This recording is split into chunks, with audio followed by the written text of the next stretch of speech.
Most people think social skills are about doing more, saying more, reacting faster, adding something interesting.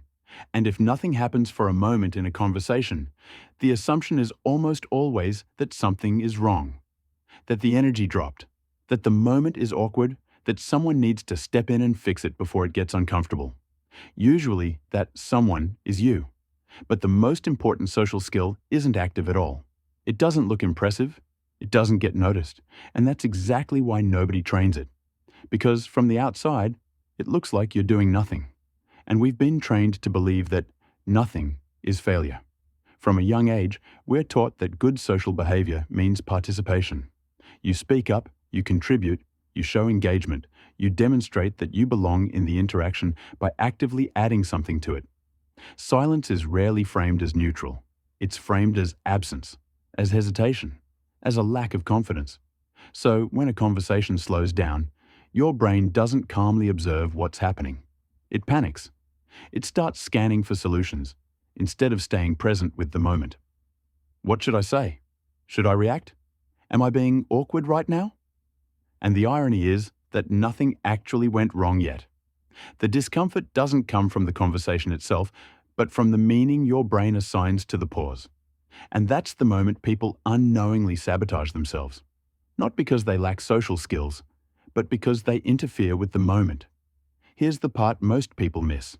Conversations don't fall apart because you say the wrong thing.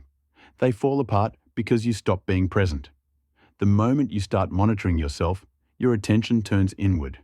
You're no longer fully listening to the other person. You're half listening, half checking yourself, half evaluating how you come across, half thinking about what your next move should be. Your body stays in the conversation. Your attention doesn't.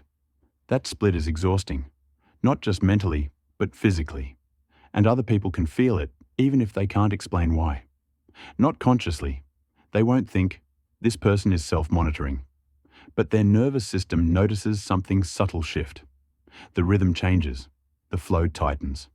The interaction starts to feel slightly tense, slightly effortful, slightly less natural. And here's the skill nobody teaches. Not fixing the pause.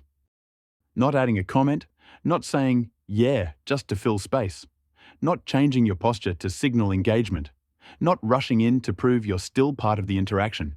Just letting the moment finish itself. It sounds passive. It looks like you're doing nothing. But neurologically, it's the opposite. You're allowing uncertainty without reacting to it. You're letting silence exist without labeling it as danger. You're staying present instead of interfering. And that's the difference. Most people don't interrupt conversations. They interrupt pauses. Because a pause feels like something went wrong. Like the moment is slipping. Like you're about to be exposed. So they jump in. Not because they have something meaningful to say, but because saying something feels safer than saying nothing. That's not confidence. That's regulation failing. Here's how you practice this.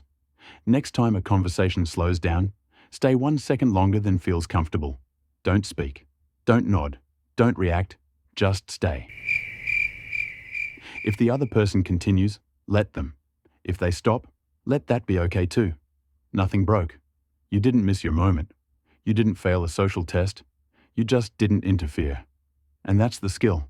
Not being more social, not being more interesting, just being able to stay without fixing the moment.